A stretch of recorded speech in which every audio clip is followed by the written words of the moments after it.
Good morning, Richard FOURIE. Thank you very much for giving up of your time. I know it's a busy day for you, but you've got an even busier day on Sunday at Turffontein, and it's wonderful to have you up on the Highveld. Phantom of the Forest is your first ride for the Joey Somers stable. He's a son of Give Me the Green Light, and he's run third, fourth. I'm hoping that you can get him into that third or second or even the first berth. What are you thinking? Yeah, he's got a very good chance. Saw that there's the Western Cape horse that's just arrived there as Zinker. I've ridden him a couple of times. It's probably a sort of horse that's looking for a little bit further than the 1160. But saying that, Morse is always in the money, and hopefully I can be the difference in getting him into the winner's box this time around. Yeah, it certainly is a jockey strike. Not that there's anything wrong with Samanga Kamalo. And then your next ride is a horse called May Queen. She's a filly that won her penultimate start.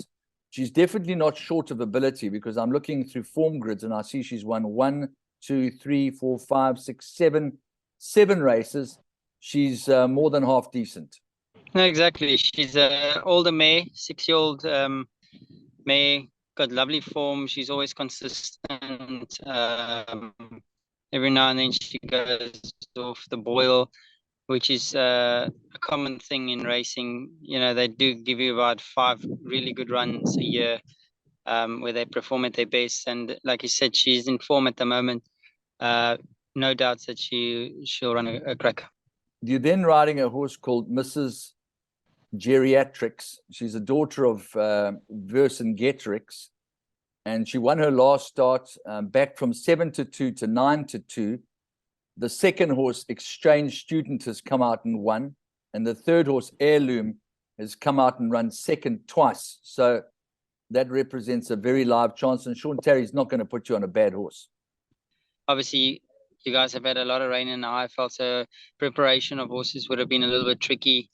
But yeah, I saw she won last time. You know, just if she's consistent and just like the way Mr. Terry's horses are running currently, I'm expecting it to be right in the shake-up of things. Fantastic. Yeah, it didn't hurt that he's had a good few winners during the course of the week. We then move on to the powerful Mike de Kock stable. It's a horse called Zenobi. He was out of a very, very good Jalad mare called Zaina, which means, looking at the progeny, that Zodiac Princess, Zuberi, and Zouave are all half brothers and sisters.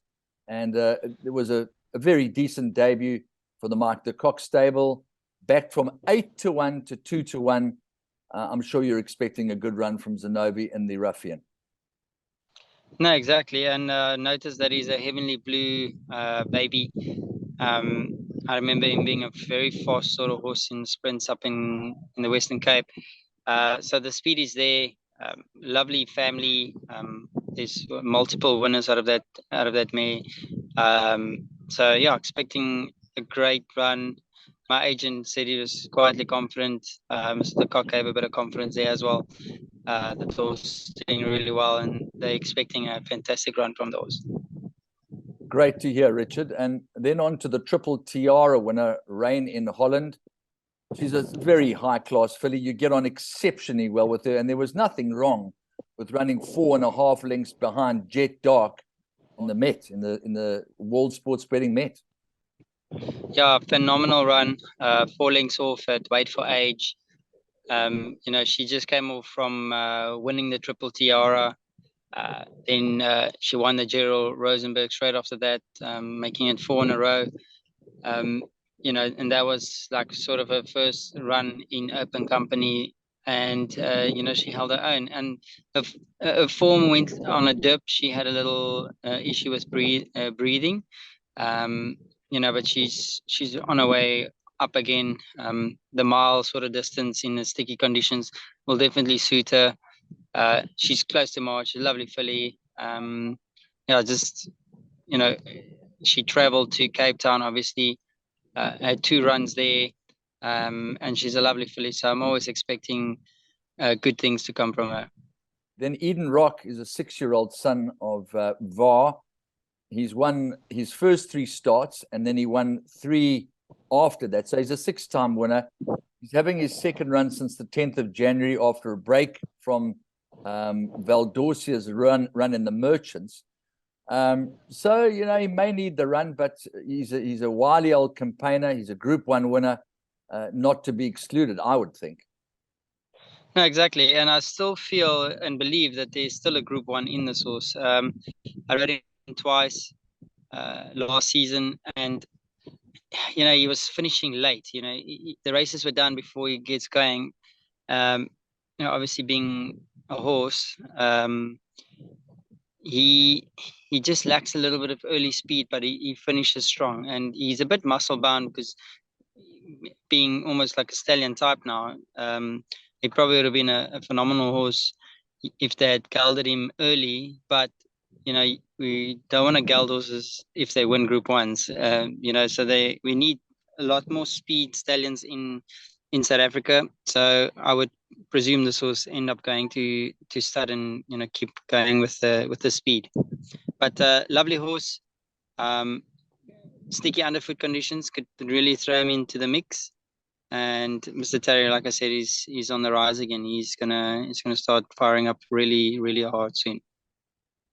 Great news. And then you can say this two ways. You can say in the beninging, or you can say in the beginning, which is probably correct. Yeah, I think that's what they were leaning towards when they named this one. Listen carefully. Yeah. So lovely horse, nice form. You know, 3 runs for a win in 2 places. Nice horse. So he should run well. Yeah. Yeah, I see the horse that finished quite some way behind him, 4 3/4 lengths behind him in his debut, behind Give Me a Light. Ipso Factor came out and won during the week, so the form looks good. Joe Summers not going to put Richard FOURIE up unless he thinks he's got a very big chance. He was backed heavily last time as well. Yeah, like Mr. Summer also come a long way with him. When he asks for you specifically, then he's got a serious plan. So a lovely sort of horse, lovely trainer to ride for as well. Good form, like you say, the form is holding nice and strong. And I think when Mr. Summer would place a horse carefully, as we could see when he won the Colt Skinnies, he's very meticulous to where he puts his horses. Then we move on to your last ride on the card. She's a daughter of Flower Alley, defender of rights, has been known to put up some absolutely breathtaking gallops at Turffontein. I've spoken to Stuart Pettigrew at length about this filly. She hasn't delivered on the racetrack as her work suggests she should, but she did win over a mile at Turffontein. She now moves from 6 furlongs back to 1,400 meters, which I think will be right up her alley. She's got pretty decent form, having run behind Pinch It and Meteoric. Not sure how strong that form line is, but definitely in a good vein of form, and I think she'd probably be fit and ready for the race. What did you make of her, Richard? Oh, definitely. I think the 1,400 with her is the sweet spot. Like you said, she's won the mile. She holds form in the 6 furlongs. So definitely a 1,400 meter sort of horse, because you say she works so well at home. So she's got the speed but lacks the finish, and probably has a little bit more stamina in hand. So the 1,400 is definitely going to be a sweet spot. She's ultra consistent. She's always in the money. Yeah, I think this one was hand selected. I think my agent got a phone call from Mr. Pettigrew, and he asked us to come up for the day. So I think this would probably be like one of the kickers on the day, to make it a fruitful day for us.